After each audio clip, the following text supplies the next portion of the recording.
सर्ववेदान्त सिद्धान्त गोचरं तमगोचरं गोविन्दं परमानन्दं सद्गुरुं प्रणतोऽस्म्यहम्। ॐ शान्ति शान्ति शान्ति। మనము వివేక చూడమని విచారణం చేస్తుంటిమి. ఈ విచారణలో మనము గురువులు ఎంతటి దయామయులని తెలుసుకుంటుమి. వాళ్ళకు పరోపకారం చేసేది అనేది స్వభావం అయిపోయి ఉంటుంది. అలాంటి గురువులు మనకి దొరికినప్పుడు ఎవరన్నా అలాంటి గురువుల కృపకు ఎవరన్నా పాత్రలైతే వాళ్ళు ఎంత పుణ్యాత్ములని నెక్స్ట్ శ్లోకంలో చెప్తున్నారు.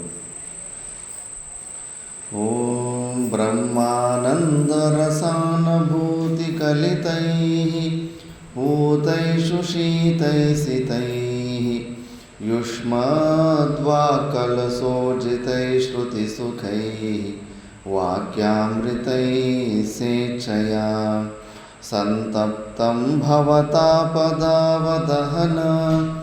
జ్వాలాభిరేణం ప్రభో ధన్యాస్తే భవదీక్షణ క్షణగతే పాత్రీకృతా స్వీకృతా. ఇలాంటి మహాపురుషునికి ఎవరు పాత్రీకృతులై ఉంటారు? గురుదేవులు ఇలా ఎవరినన్నా సెలెక్ట్ చేసుకుంటే, అలాంటి గురువుకి మనము దాసులమైపోతే వాళ్ళు ఎంతటి మహాపుణ్యాత్ములని ఈ శ్లోకంలో చెప్తున్నారు. ఆ గురువు ఎలాంటి వాడు? బ్రహ్మానంద రసానుభూతి కలితై, బ్రహ్మానందాన్ని నిండి ఉన్న మహాపురుషుడు. మళ్ళీ పూతై పవిత్రమైన వాడు, సుశీతై నిర్మలమైన స్వరూపమయుడు, సితై అంటే చాలా చల్లటి స్వభావం ఉన్నవాడు అని. అలాంటి గురువు ఆయన ముఖాన్ని కలశానికి కంపేర్ చేస్తారు. యుష్మద్వా కలశోజితై, ఆ గురువు ఒక ముఖమే కలశం. ఆ కలశంలో నుంచి ఎలాంటి అమృతం కారుతుందంటే శృతిసుఖై వాక్యామృతై స్వేచ్ఛయ. ఓ గురుదేవా, నీ కలశం లాంటి ముఖం ద్వారా ఈ శృతి వాక్యాలంటే వేదవాక్యాల ద్వారా ఆ అమృత వర్షము నా మీద కురిపించు అని శిష్యుడు ప్రార్థన చేస్తున్నాడు. సంతప్తం భవతాపదావదహనం జ్వాలాభిరేణం ప్రభో. నేను చాలా కాలిపోతున్నాను ఈ సంసార దుఃఖంలో. నేను ఉదయం నుంచి సాయంత్రం వరకు దుఃఖంలో కాలిపోతున్నాను. బాగా వేడి ఎక్కువ ఉంది. ఈ సంసార జ్వాలాలు ఘోరంగా ఉన్నాయి. అలాంటి జ్వాలాల్ని చల్లపరచాలంటే నువ్వు నీ శృతి ఒక అమృత వర్షాన్ని, వేదవాక్యాలు ఒక అమృత వర్షాన్ని అంటే ఉపదేశాన్ని నా మీద కురిపించు అని ప్రార్థన చేస్తున్నాడు. అలాంటి ధన్యులప్ప. అలాంటి గురువులు ఎవరికైనా దొరికినారంటే భవదీక్షణ క్షణగతే. మీలాంటి గురువు దగ్గర దీక్ష తీసుకున్నారంటే ఎవరన్నా వాళ్ళు చాలా ధన్యులు అని ఇందులో స్తుతి చేస్తున్నారు. ఇంత శ్రద్ధ ఉండాలి గురువుల మీద. మళ్ళీ అప్పుడు అలాంటి గురువుల్ని ఈ విధంగా ఫస్ట్ మనలో ఉన్న సమస్యలన్నీ చెప్పుకున్న తర్వాత అప్పుడు ప్రశ్న అడగాలి. ఈ సంసారాన్ని నేను ఎలా దాటుకోవాలి అని చెప్పేసి ఈ విధంగా అడగాలని నెక్స్ట్ శ్లోకంలో చూపిస్తున్నారు. కథం తరేయం భవసింధుమేతం కావా గతిర్మే కథమోస్త్యుపాయః జానేన కించిత్ కృపయావ మాం ప్రభో సంసార దుఃఖాక్షతిమాతనుష్వ. హే ప్రభు, కథం తరేయం, ఈ భవసాగరాన్ని, భవసింధు మేతం, ఈ భవసాగరాన్ని ఎలా పారు కావాలి, కావాగతిర్మే, నా గతి ఏమవుతుంది, ఇంతకీ నాలో యోగ్యత ఉందా, మోక్షాన్ని పొందే యోగ్యత ఉందా లేదా, కథమోస్తి ఉపాయ, ఏంటి ఉపాయం, ఈ సంసార సాగరాన్ని దాటడానికి ఏమైనా ఉపాయం ఉందా, జానేన కించిత్ కృపయావమాం ప్రభు, నాకు నిజంగా దారి తోచుతలేదు, ఎట్లా ఈ సంసారం నుంచి దాటాలని నాకు ఏమీ తెలీదు. అందుకే సంసార దుఃఖ క్షతిమాతనుష్వ, ఈ సంసార దుఃఖాన్ని సంపూర్ణంగా తొలగించేసి తట్టుకోలేకపోతున్నాను గురుదేవా అని ఇలా ప్రార్థన చేసినప్పుడు, అప్పుడు ఇలా ఎవరన్నా నిజమైన సాధన చతుష్టయ సంపత్తి ఉండి, గురు శుశ్రూష ఉండి, అడిగే విధానంలో వినయంగా వచ్చి ఎవరైనా గురువులకి శరణాగతి పొందిన తర్వాత శాస్త్రము అలాంటి శిష్యులు వచ్చినప్పుడు గురువులు అలాంటి శిష్యుల్ని స్వీకరించాలి, ఆ శిష్యునికి భయపడుతున్న శిష్యునికి అభయ ప్రదానం చేయాలని శాస్త్రం చెబుతుంది. తథా వదంతం శరణాగతం స్వం సంసారదావానలతాపతప్తం నిరీక్ష కారుణ్యరసార్ద్రదృష్ట్యా దద్యాదభీతిం సహసా మహాత్మా. తథావదంతం, అలా ఎవరైతే ఈ విధంగా వచ్చి తన సమస్యలను చెప్పుకొని గురువులకు శరణాగతి అవుతాడో, అలాంటి సంసార ధావానల తాపతప్తం, బాగా సంసార దుఃఖాల్లో ఫ్రై అయిపోయి ఉండాలి, విపరీతంగా దుఃఖాలు అనుభవించండి అన్నారు. అలాంటి వాడికి జ్ఞానము అనుకుంటుంది. సంసారంలో మరీ ఎక్కువ దుఃఖాలు రాలేదంటే కన్నా వాడికి వైరాగ్యమే ఉండదు, వాడికి వేదాంతం చెప్పినా వేస్ట్ అయిపోతుంది.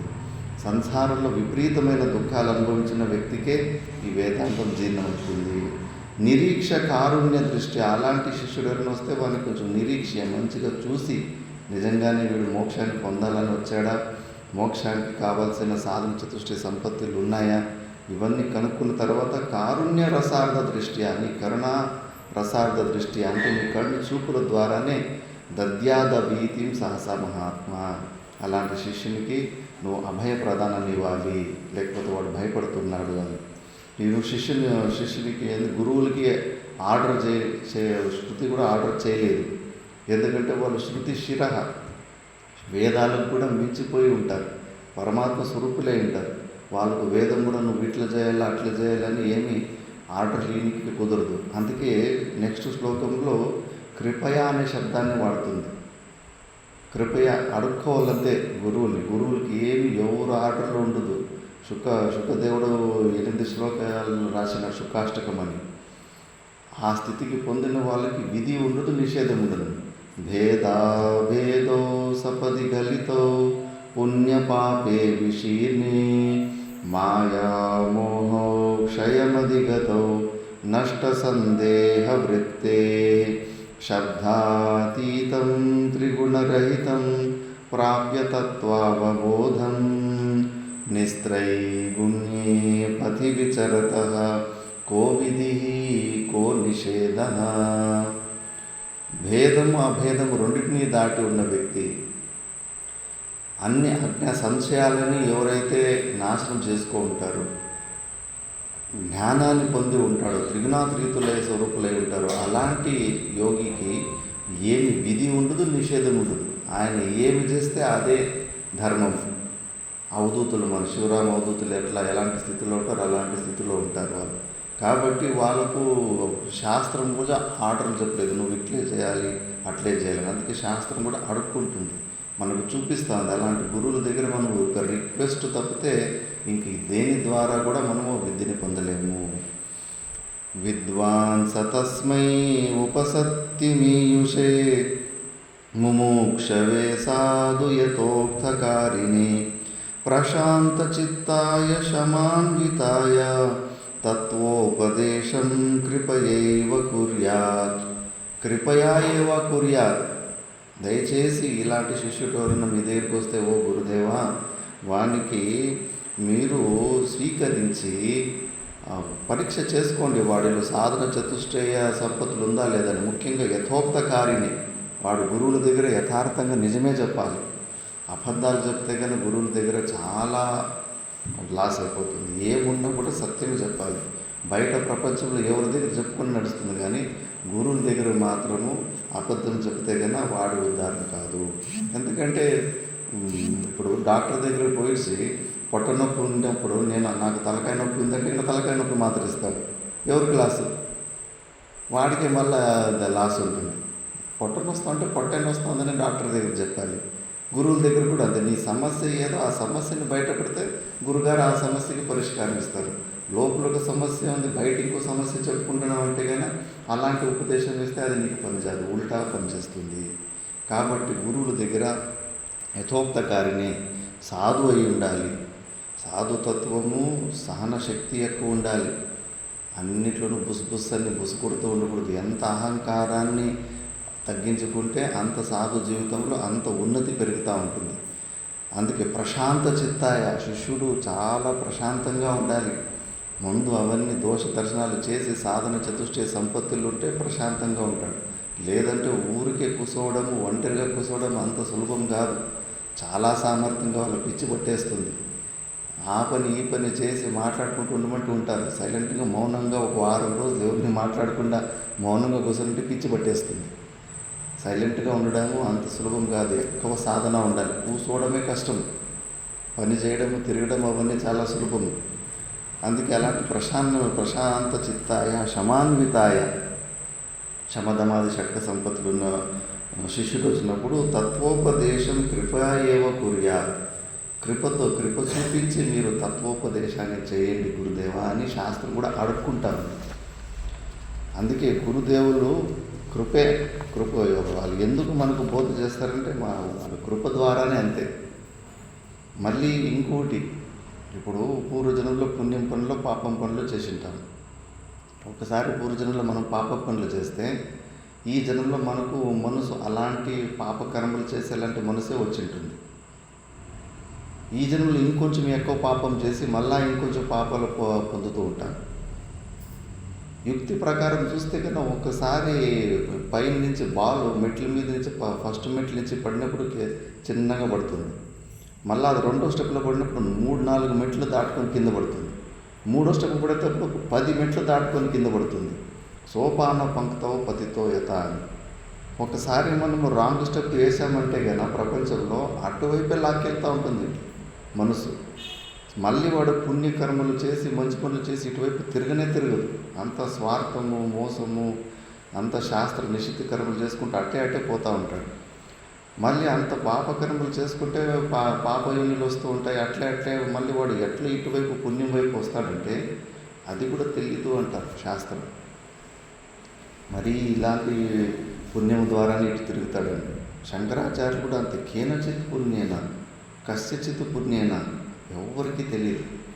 ఎట్లా ఒక మనిషి చెడు పనులు చేసుకుంటూ పాప పనులు చేసుకుంటూ ఒక్కసారి పుణ్య పనులు చేయడానికి ఆ తిరిగేది ఉంది కదా, ఆ టర్న్ అయ్యేది ఉంది కదా, అది దేనివల్ల, ఏ పుణ్యం వల్ల ఎట్లా తిరుగుతాడంటే అది ఎవరు చెప్పలేకపోతారు. రహస్యంగానే ఉంది ఇప్పుడు. అందుకే భగవంతుని కృప ద్వారానే ఏదో ఆ పుణ్యం గురించి ఇలాంటి పుణ్య పనులు చేసుకుంటే తిరుగుతామని కరెక్ట్గా శాస్త్రం కూడా చెప్పలేకపోతూ ఉంటుంది. ఏదో ఏ జన్మలో పువ్వు ఎగరేసుకున్నాం కాబట్టి ఈ మోక్షం గురించి భగవంతుని గురించి కొద్దిగా మాట్లాడుకుంటున్నాం. లేదంటే ఆ మాట్లాడుకునే అవకాశం కూడా మనకి దొరకదు. కాబట్టి గురుదేవులను కూడా అంతే. మనం గురుదేవుల దగ్గరికి వాళ్ళకి ఎవరి ప్రపంచంలో ఎవరి దగ్గర అపేక్ష ఉండదు. అలాంటి గురుదేవులకి మనం కేవలం మన వినయత్వము, శరణాగతి బుద్ధి, సరెండర్నెస్ ద్వారానే ఆయనను మెప్పించగలము. అప్పుడు అలాంటి శిష్యుడు వచ్చినప్పుడు ఆ గురువు కూడా ధైర్యం ఇస్తాడు. స్టార్టింగ్లోనే నువ్వు భయపడుకో అనేది మాత్రం ఫస్ట్లోనే గ్యారెంటీ ఇచ్చేస్తాడు. మా భైష్ట విద్వన్ తవ నాస్త్యపాయ సంసార సింధోస్తరణేస్త్యుపాయ ఏనైవ యాతా యతయోస్య పారం తమేవ మార్గం తవ నిర్దిశామి. మా భైష్ట విద్వన్, నువ్వు అసలు భయపడకు. తవ నాస్త్యపాయ, నీకు అపాయమే లేదు. ఏ పుణ్యం చేసుకున్నావు గురువు దగ్గరికి వచ్చేసావు నువ్వు. ఇంకా సంసార సింధోస్తరణేస్తుపై, సంసార సాగరాన్ని దాటడానికి ఉంది ఒక ఉపాయం. మరి ఆ ఉపాయం ఎలాంటిదంటే ఏదో కొత్త ఎక్స్పెరిమెంట్, ఎలకల మీద కొత్త కొత్త మందులు తయారు చేసినప్పుడు వ్యాక్సిన్లు పరీక్ష చేసినట్టు అలాంటి కొత్త ఎక్స్పెరిమెంట్ ఏం కాదు. ఇది ఆ పాత పాత మెథడే, పాత టెక్నిక్. అందుకే నువ్వు భయపడాల్సిన అవసరం లేదు. అప్పుడు కరోనా వైరస్ వచ్చినప్పుడు వ్యాక్సిన్ వేసుకోవడానికి ఎంతమంది భయపడి ఫస్ట్ ప్రధానమంత్రి వేసుకొని మళ్ళీ మేమంతా వేసుకుంటామన్నారు. ప్రధానమంత్రి వేసుకొని ఒక వారం 15 రోజులు అయిన తర్వాత మిగతా వాళ్ళు వేసుకోవడానికి ముందుకు వచ్చారు. కాబట్టి అది అందరికీ ఆ అనుమానం ఉంటుంది, ఏదైనా కొత్త టెక్నిక్లు మా గమ్యం లక్ష్యం చేరుకుంటామో లేదని. కానీ నేను చెప్పే ఉపాయం ఇది పాతదేది, అది కొత్త ఎక్స్పెరిమెంట్ కాదు. ఎంతోమంది మహానుభావులు ఈ మార్గంలో శ్రవణ మన నిధిధ్యాసనాలు చేసుకొని ముక్తులైపోయారు, మోక్షాన్ని పొందారు. ఏనేవ యాత యతయోస్య పారం తమేవ మార్గం తవ నిర్దిశామి. అలాంటి పాత ఆల్రెడీ బీట్ అండ్ ట్రాక్ అది. ఎంతోమంది పోయి ఇప్పుడు అడవిలో నర్మద పరిక్రమ చేస్తూ ఉంటారు. సడన్గా అడవిలో ఒకసారి దారి తప్పిపోతుంది. దారి తప్పిపోతే కానీ అడవిలో ఎటు పోవాలో, ఇటు పోతే ఊరు వస్తుందా, అటు పోతే ఊరు వస్తుందా, ఎక్కువ తినడానికి ఏమి ఎక్కువ ఉండవు. ఒక్క రోజు ఏమో అడవిలో మెయింటైన్ చేయొచ్చు, రెండో రోజు మళ్ళీ ఏం తినాలి. అక్కడ దగ్గర ఏదైనా ఊరు వీరో ఉంటే కానీ కనిపిస్తే కానీ ఆ ఊరిలో పోయి భిక్షాటన చేసుకోవచ్చు. భయపడిపోతారు అడవిలో తప్పిపోయినప్పుడు. అప్పుడు ఆ అడవిలో ఏదైనా కాలుదావు కనిపించిందంటే కన్నా ధైర్యం వచ్చేస్తుంది. అవి ఎందుకంటే జనాలు నడిచి నడిచి నడిచి ఆ గడ్డి ఎంత ఒకపై అక్కడ మట్టి కాలుదావు పడి ఉంటుంది. అలాంటి దారి ఒకటి కనిపించేస్తే అడవిలో అబ్బా ఈ దారి ఏం లేదన్నా ఎంత దూరమైనా కానీ ఎక్కడో ఒకటి మనుషులు ఉన్న చోటికి చేరుస్తుంది. మనుషులు ఎక్కువ మంది నడుచుకొని పోయి ఇది దారి పడింది అని చెప్పేసి ధైర్యం వస్తుంది. అట్లా పాత దారులు ఆల్రెడీ ఉపయోగించిన టెక్నిక్లు ఉపాయాల మీద మనకి ఇంకా శ్రద్ధ పెరుగుతుంది. అవును, ఈ మార్గంలో ఎంతోమంది పోయి మోక్షాన్ని పొందినంటే నేను కూడా పొందొచ్చు అని. నీకు అలాంటి మార్గమే చెప్తున్నాను, కొత్త ఎక్స్పెరిమెంట్ లేదు. అందుకే తమేవ మార్గం తవ నిర్దిశాన్ని, నువ్వు భయపడుతున్నాయని అని చెప్పేసి ఫస్ట్ అభయం ఇస్తాడు. మళ్ళీ అస్త్యుపాయో మహాన్ కశ్చిత్ సంసార భయనాశనః తేన తీత్వా భవాం బోధిం పరమానందమాప్స్యసి. అస్తి ఉపాయ ఉంది, ఉపాయం ఉంది. మహాన్ కశ్చిత్, పెద్ద ఉపాయం ఒకటి ఉంది, ఈ సంసార భయాన్ని తొలగించేటిది. తేన తీర్త్వా భవాం బోధిం, నువ్వు ఆ ఉపాయాన్ని నువ్వు గ్రహించిన తర్వాత ఈ సంసారాన్ని దాటుకొని పరమానందం ఆప్సేసి పరమానందాన్ని పొందుతావు నువ్వు. ఇది నేను గ్యారంటీ ఇస్తున్నాను నీకు, నువ్వు భయపడకు అని చెప్పేసి గురువులు చెప్తున్నారు. మరి ఏంటి ఆ ఉపాయం అంటే వేదాంతార్థ విచారేణ జాయతే జ్ఞానముత్తమం తేనాత్యంతిక సంసార దుఃఖనాశో భవత్యను. ఇదే ఉపాయం. వేదాంతార్థ విచారేణ, వేదాంతము దాని యొక్క అర్థాలు విచారణ చేసుకోవడమే ఉపాయము. వేదాంతాల్లో 6 ఉపక్రమ, ఉపసంహార, అభ్యాస, అపూర్వత, ఫల, ఉపపత్తి, అర్థవాద అని చెప్పేసి ఈ 6 ప్రకారాల్లో ప్రతి ఒక్క ఉపనిషత్తుల్లో కూడా జీవుడు అంటే ఎవరు, పరమాత్మ అంటే ఎవరు, ఆ పరమాత్ముడు ఈ జీవభావానికి ఎలా వచ్చాడు, జీవుడికి బంధం అంటే ఏంటి, ఆ బంధం ఎలా తొలగించుకోవాలి, ఆత్మ అంటే ఏంటి, అనాత్మ అంటే ఏంటి, దాన్ని ఆ జ్ఞానాన్ని పొందాలంటే కనుక మనలో ఏమి సాధనలు ఉండాలి, అన్ని ఉపనిషత్తులు కూడా ఇవే వస్తుంటాయి. కొద్దిగా స్టోరీలు డిఫరెంట్ ఉంటాయి, దృష్టాంతాలు వేరుగా ఉంటాయి. కాకపోతే ప్రతి ఒక్క ఉపనిషత్తులో కూడా వీటి గురించినే వస్తుంటుంది. ఉపక్రమ, ఉపసంహార అంటే ఉపక్రమం అంటే ఫస్ట్ ఏ ఉపనిషత్తు అయినా మోక్షమే, మనిషి జన్మ మోక్షాన్ని పొందడానికి వచ్చింది. 4 పురుషార్థాల్లో మోక్షమే పరమ పురుషార్థం అని చెప్పేసి ఆ మోక్షము జ్ఞానము ద్వారానే వస్తుంది అని చెప్పేసి స్టార్టింగ్లోనే చూపించేస్తారు. మళ్ళా ఉపసంహారం లాస్ట్లో ఉపనిషత్తు ఎండు పూర్తిగా అయ్యేటప్పుడు స్టార్టింగ్లో ఏమి మేము ప్రతిజ్ఞ చేసి ఉంటామో జ్ఞానం ద్వారా మోక్షం వస్తుందని దాన్ని ఇంకోసారి ప్రూఫ్ చేసి చూపించేస్తారు. మళ్ళీ అభ్యాసం అంటే రిపిటేషన్. ఇక్కడ బాగా తెలుసుకోవాలి. చాలామందికి ఒకసారి విన్నాను కదా, తెలుసుకున్నాను కదా, ఏంది మళ్ళీ విన్నిందే వినేది ఎందుకు అని. లేదు, విన్నిందే వినడము అదొక టెక్నిక్, అది స్టెప్, అది అభ్యాసం అనే దాన్నే అంటారు. విన్నదే మళ్ళీ వింటూ ఉండాలి. వింటూ ఆ జ్ఞాన ఆవరణం భంగమైపోతుంది. రిపిటేషన్కి పెద్ద మహత్వం ఉంది. మళ్ళీ దాన్ని తెలుసుకున్న దాన్ని మళ్ళీ ఇంకొంచెం స్పష్టంగా ఇంకొన్ని కొత్త దృష్టాంతాల ద్వారా తెలుసుకుంటా ఉంటే ఆ అజ్ఞాన ఆవరణం భంగమవుతుంది. అందుకే అభ్యాసం అనేది కూడా ఒక స్టెప్పు. అపూర్వత ఉపనిషత్తులు పరమాత్మను గురించి కళ్ళు కానీ, చెవులు కానీ, మనసులు కానీ, బుద్ధి కానీ ఎవరు గ్రహించలేరు ఆ నిర్గుణ నిరాకార స్వరూపాన్ని. మన చేత అయ్యేట పనులు ఉంటే కన్నా మనమే అంతా చేసుకునేవాళ్ళం. ఇప్పుడు అగ్గిని కనిపెట్టుకోలేదా మన శరీరానికి ఏమేమి కావాలంత టెక్నాలజీ, సైన్స్ అవి ఎన్ని కనుక్కున్నాం. మన చేతనైతే పని అయితే మనం చేసేసుకునేవాళ్ళం. కాకపోతే పరమాత్మని విషయంలో మనకి చేత కాదు. మన ఇంద్రియాలకు కానీ, మనసు బుద్ధులకు కానీ అవి గ్రహించలేకపోతున్నాయి. అందుకే అప్పుడు మనకు శాస్త్రం అవసరం వస్తుంది. అజ్ఞాత జ్ఞాపకత్వం శాస్త్రత్వం. వేదం దాన్నే శాస్త్రం అంటారు. మనకు తెలియని విషయాన్ని తెలియపరిచేదే శాస్త్రము అని చెప్పేసి. స్వర్గం గురించి కూడా కేవలము మనకు తెలియదు, శాస్త్రమే చెప్పాలి. ఎట్లుంటుంది స్వర్గం అని, వైకుంఠం ఎట్లుంటుంది, కైలాసం ఎట్లుంటుంది. ఎక్కడన్నా ఒక 1000 కిలోమీటర్ దూరంలోనో 100 కిలోమీటర్ పైన ఎక్కడ ఉంటే కానీ మనము శాటిలైట్లు, మిసైళ్ళు, రాకెట్లు పైసి అప్పుడప్పుడు ట్రిప్కి టూర్కి పోయి చూసుకొని వచ్చేసేవాళ్ళం వైకుంఠం, కైలాసాన్ని. అది కుదరడం లేదు కాబట్టి ఇప్పుడు మనకు శాస్త్రమే చెప్పాలి వైకుంఠం ఎట్లుంటుంది, స్వర్గం ఎట్లుంటుంది, నరకం ఎట్లుంటుంది అని చెప్పేసి. పరమాత్మ నిర్గుణ నిరాకార స్వరూపమైన పరమాత్మ ఎట్లుంటాడండి. అందుకే యూనిక్నెస్ అంటారు. ఆ సామర్థ్యం ఒక ఉపనిషత్తుకే ఉంది. పరమాత్మను గురించి, పరమాత్ముడు అంటే ఏమి, పరమాత్ముడు ఎట్లుంటాడని చెప్పే సామర్థ్యం ఒక ఉపనిషత్తుకే ఉంటుంది. ఎప్పుడు మనం దీన్ని నిశ్చయం చేసుకుంటామో అప్పుడు మళ్ళీ దారిలో పోయే దానేళ్ళంతా గురువులుగా ఒప్పుకోవడానికి వదిలిపెట్టేస్తారు. లేదంటే ప్రతి ఒక్కరు గురువే. ఇష్టం వచ్చినట్లు భగవంతుడు అంటే అట్లా, భగవంతుడు అంటే ఇట్లా అని అందరూ చెప్పుకుంటూ పోతూ ఉంటారు. ఎప్పుడు ఇది తెలిసిపోతుందో భగవంతుని విషయంలో శాస్త్రం తప్పితే ఇంక వేరేది ఎవరు ప్రమాణం లేదు. సాక్షాత్ కృష్ణ పరమాత్ముడు భగవద్గీతలో చెప్పేశాడు. అర్జునుడు ప్రశ్నలు అడుక్కుంటూ పోతా ఉంటే, అర్జున కార్యకార్య వ్యవస్థితో శాస్త్రం తే ప్రమాణం. నువ్వు ఏది చేయాలో ఏది చేయకూడదన్న విషయంలో నీకు శాస్త్రమే ప్రమాణము, నేను ప్రమాణం అని చెప్పలేదు భగవంతుడు.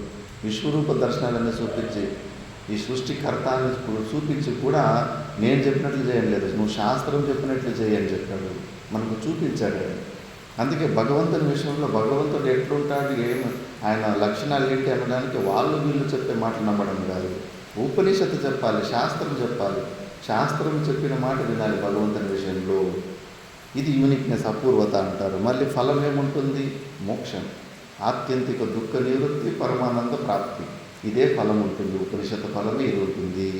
మళ్ళీ ఉపపత్తి అంటే కొన్ని దృష్టాంతాలు, యుక్తుల ద్వారా శాస్త్రం చెప్పిన విషయాన్ని కొన్ని దృష్టాంతాల ద్వారా మళ్ళీ దాన్ని నిరూపణ చేస్తూ ఉంటారు. ఇలా షడ్లింగం వల్ల అర్థవాద వాక్యాలు కూడా ఉంటాయి ఉపనిషత్తులు. ఇప్పుడు అందరూ జ్ఞానానికి అధికారులు ఉండరు. ఈ నిర్గుణ నిరాకార పరమాత్మ తెలుసుకునే సామర్థ్యం ఉండరు. ఎక్కువ మందికి సగుణ సాకారమే అర్థమవుతుంది.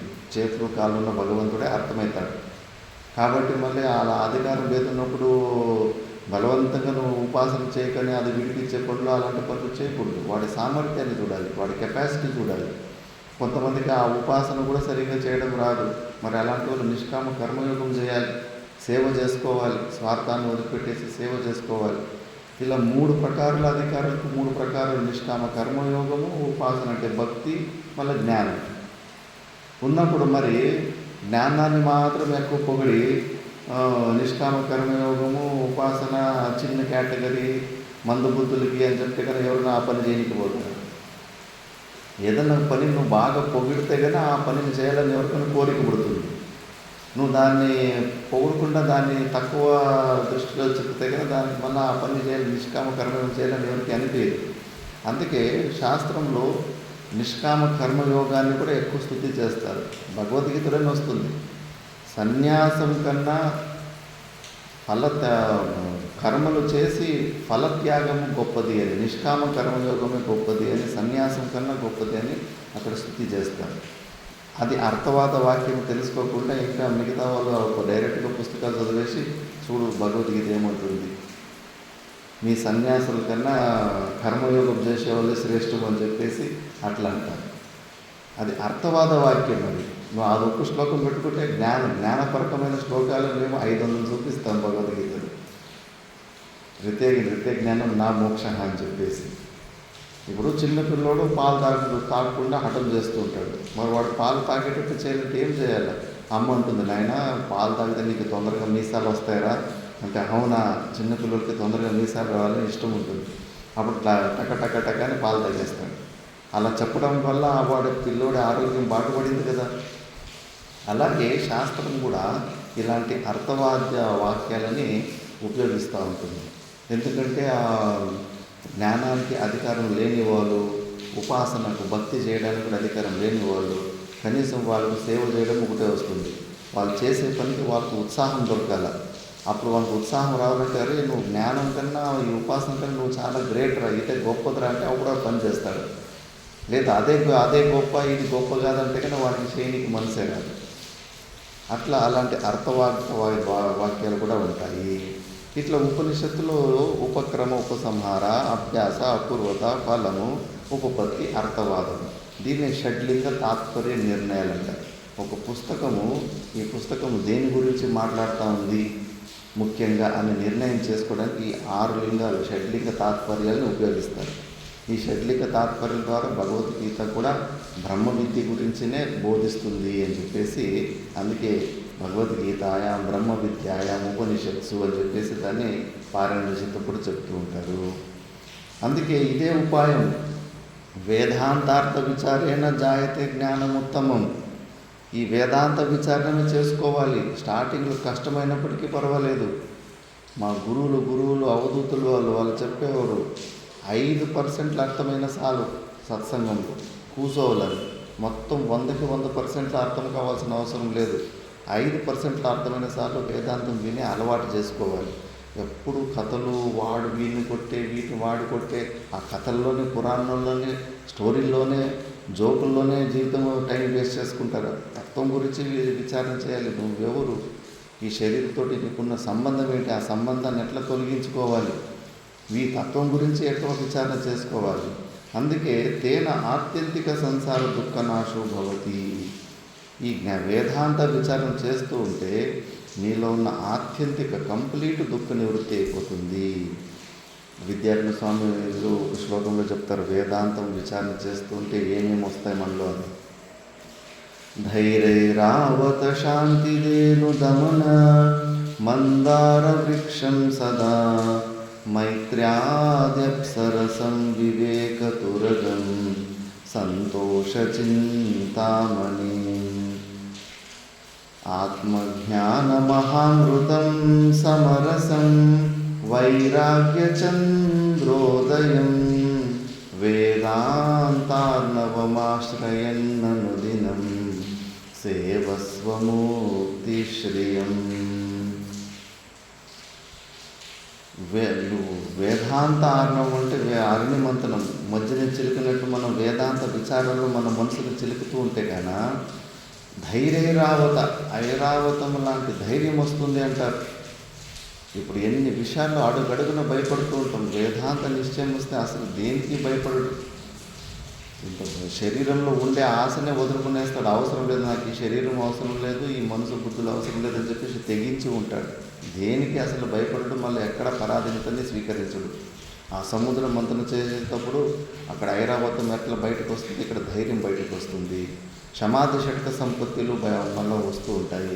వివేకదుర్గం, మైత్రాది అప్సరసం, ఈ మైత్రాది గుణాలు ఏదైతే దైవీ సంపత్తులు ఉంటాయో, వివేకము, వైరాగ్యము, శమదము, ప్రతి తితిక్ష, శ్రద్ధ, ఇవన్నీ కూడా మనలో పెరుగుతూ ఉంటాయి. వివేకము ఫుల్ బుద్ధి షార్ప్ అయిపోతుంది. వేదాంత విచారం కొన్ని రోజులు చేసి చూడండి, మళ్ళీ బయట ఏ పని చేసినా కూడా ఆ పనుల్లో కూడా బుర్ర బాగా పనిచేస్తూ ఉంటుంది. అంత తెలివితేటలు పెరిగిపోతాయి. మళ్ళీ ఆత్మజ్ఞాన మహామృతం, ఆత్మజ్ఞానం అనే మహామృతం ఉత్పత్తి అవుతుంటుంది. వైరాగ్య చంద్రోదయం, వైరాగ్యం పొందడం చాలా కష్టంగా ఉంటుంది. వేదాంతం విచారం చేస్తూ ఉంటే రోజు ఏదో ఒక దృష్టాంతం వస్తూ ఉంటుంది. విచారణ చేసి చేసి విసుగు వస్తుంది ప్రపంచం మీద, శరీరం మీద. చాలా తొందరగా వైరాగ్యము, చంద్రుడు ఉదయించినట్టు వైరాగ్యము మనలో ఉదయిస్తూ ఉంటుంది. వేదాంతార్ణవం ఆశ్రయన్నది. ఎప్పుడు నువ్వు వేదాంతాన్ని ఆశ్రయిస్తావో, తత్వాన్ని విచారించడానికి ప్రయత్నిస్తావో, అప్పుడు నీలో ఇన్ని గుణాలు బయటకు వస్తాయి.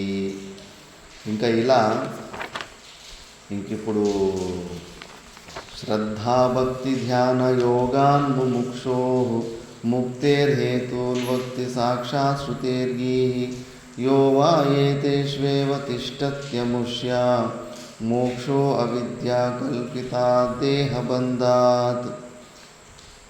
నీకు మోక్షం కావాలంటే ఫస్ట్ శ్రద్ధాభక్తి ధ్యాన యోగాన్ ముముక్షో. నీకు శ్రద్ధ ఉండాలి. గురువుల మీద శ్రద్ధ అనేది చాలా పెద్ద పని. అది గురువుల ద్వారానే ఉపదేశాలు పొందితే. ఇప్పుడు శుకుడు వచ్చేసి వ్యాసుని కొడుకు. పుట్టిన వెంబడే దిగంబరంగా అలాగే నడుచుకుంటూ వెళ్ళిపోతూ ఉంటాడు. మహాజ్ఞాని అయిపోయింటాడు. బాగా వైరాగ్యం వచ్చేసి ఉంటుంది. వ్యాస భగవాను పిలుస్తూ ఉంటే కూడా శుకాన్ని తిరిగి చూడకుండా ముందుకు వెళ్ళిపోతూ ఉంటాడు. మరియు వ్యాస భగవానుడు ఈ వేదాంత విచారణ ఎంత చెప్పినా కూడా జ్ఞాననిష్ట కలగలేదు. ఎందుకంటే చెంబులో పోస్తే నీళ్ళే, శంకులో పోస్తేనే తీర్థం అంటారు.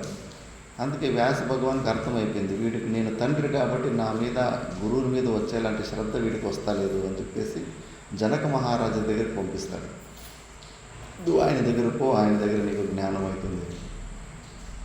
ఉంటుంది ఆయన జ్ఞానం. ఆ జ్ఞానము నా దగ్గర ఉన్న జ్ఞానం కరెక్టో కాదని తెలుసుకోనికి ఇంకా అది గురువుల ద్వారా రాలేదు కదా. అందుకే అది ఆ పరమానంద స్థితిని ఇవ్వలేకపోయి ఉంటుంది. కొద్దిగా సంశయాలు ఉంటాయి. ఇంకా జనక మహారాజు దగ్గరికి పోతే మొదలే రాజు మహావైభవంలో ఉంటాడు. చుట్టుముట్టు అంతా స్త్రీలు, దాసీలు, విపరీతంగా భోగాల్లో మునిగి ఉంటాడు. అయినా కూడా శుకుడు లేదు, మా నాన్న చెప్పినట్టే కానీ ఈయన లేదో మహాత్మ్యం ఉంటుంది అని చెప్పేసి శ్రద్ధను పోగొట్టుకోలేదు. భోగాల్లో మునిగిపోయినాడు, ఈయన నాకు గురువు ఏంటి అని చెప్పేసి. ఎందుకంటే జ్ఞానులు యోగరతోవా భోగరతోవా సంగరతోవా సంగవిహీనః యస్య బ్రహ్మణి రమతే చిత్తం నందతి నందత్యేవ భజ గోవిందం గోవిందం భజ మూఢమతే. యోగంలో ఉన్న, భోగాలలో మునిగి ఉన్న, విపరీతమైన రుచికరమైన వంటలు, విపరీతమైన భోగాలు అనుభవిస్తూ ఉన్నప్పటికీ కూడా ఎవరు మనసు ఆ బ్రహ్మలో లీనమైపోయింటుందో నందత్యేవ ఎప్పుడు పరమానంద స్థితిలోనే ఉంటారు. అందుకే అలాంటి వాళ్ళు ఉపాధిగత దోషాలు చూస్తే కానీ మనకు శ్రద్ధ పోతుంది. కానీ శుకుడు శ్రద్ధ పోగొట్టుకోలేదు. తెలుసు మహాజ్ఞాని జనక మహారాజు. కొన్ని రోజుల తర్వాత పలకరిస్తాడు, ఏం నాయనా నువ్వు ఎందుకు వచ్చినావు అని చెప్పేసి. ఇటే నేను వ్యాస భగవాని కొడుకు, ఇట్లా జ్ఞానాన్ని పొందాలని చెప్పేసి. అంతకుముందు సరే ఒక పెద్ద గిన్నె ఇచ్చి గిన్నె నిండా నీలో పాలు ఇచ్చేసి ఈ ప్యాలెస్ చుట్టూ ఒక చుట్టేసుకుంటా అంటాడు. ఆ ప్యాలెస్ చుట్టూ విపరీతంగా అంత సుందరీలు, వాళ్ళు వీళ్ళు ఎన్నో పనులు జరుగుతూ ఉంటాయి, నాట్యము అన్నీ జరుగుతూ ఉంటాయి. ఆ చుట్టేసుకుంటా అంటాడు. ఒక్క చుక్క కింద పడకుండా దాని మీదనే శ్రద్ధ పెట్టుకొని ఆ ప్యాలెస్ని చుట్టూ ఒక రౌండ్ వేసుకొని వస్తాడు. ఏకాగ్రత అట్లుండాలి. మనకు అట్లా ఏకాగ్రత ఉంటుందా? పక్కలు పిల్లి పోయిందంటే కనుక సర్రని అందరూ అటు చూస్తారు. ఇటు సౌండ్ అయితే కానీ ఇటు చూస్తారు. వెనకాల ఎవరు అరుస్తుంటే అది సర్రని తిరిగి అటు చూస్తారు. అలాంటి ఏకాగ్రత ఉంటే ఇంకేమి జ్ఞానం ఉంటుంది? ఏకాగ్రత భయంకరంగా ఉండాలి. కదలకూడదు, అటు ఇటు తిరగకూడదు.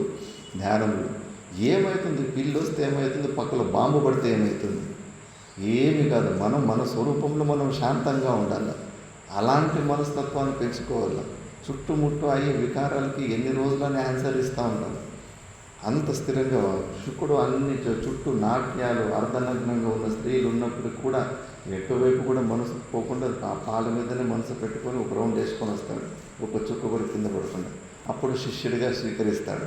స్వీకరించిన తర్వాత వాళ్ళు వ్యాస భగవానుడు ఏం చెప్పింటాడో అదే ఉపదేశం మళ్ళీ జనక మహారాజు చెప్తాడు. కానీ ఇప్పుడు పనిచేసింది. ఎందుకంటే వ్యాసుడు తన తండ్రి కదా, తండ్రి చెప్తే కదా శ్రద్ధ లేకుండా ఉంది. ఇప్పుడు జనక మహారాజు మీద శ్రద్ధ ఉంది కాబట్టి అదే మాట చెప్తే కానీ అది పనిచేసింది. ఆయన జ్ఞాననిష్ట వచ్చేసింది. కాబట్టి అలాంటి గురువుల మీద, శాస్త్రం మీద శ్రద్ధ ఉండాలి. ఆ శ్రద్ధ ఉన్నప్పుడు ఆ గురువుల ద్వారా వచ్చిన ఉపదేశాన్ని తప్పకుండా శిష్యుడికి గ్రహిస్తాడు. అప్పుడు అది ఫలీభూతం అవుతుంటుంది. అందుకే ఫస్ట్ ఇవి యోవా ఏతేషు ఏవ తిష్టతి అముష్య మోక్ష అవిద్య కల్పితాత్ దేహబంధాత్. అప్పుడు ఈ దేహబంధం నుంచి నీ అవిద్య కల్పితంగా ఏదైతే నీ సమస్యలు ఉన్నాయో, ఆవరణ శక్తులు, ఇవన్నీ కూడా నీకు అలాంటి శ్రద్ధ ఉంటే గన నీకు తప్పకుండా అవన్నీ తొలగిపోతాయి. ఫస్ట్ స్టెప్ నీకు శ్రద్ధ ఉండాలి, శ్రద్ధాభక్తి ఉండాలి గురువుల మీద అని చెప్పేసి చెప్తారు. మిగతాది మనము రేపు ఉదయం క్లాస్లో చూద్దాం. ఓం పూర్ణమద పూర్ణమిదం పూర్ణాత్ పూర్ణముదచ్యతే పూర్ణస్య పూర్ణమాదాయ పూర్ణమేవావశిష్యతే. ఓం శాంతి శాంతి శాంతి.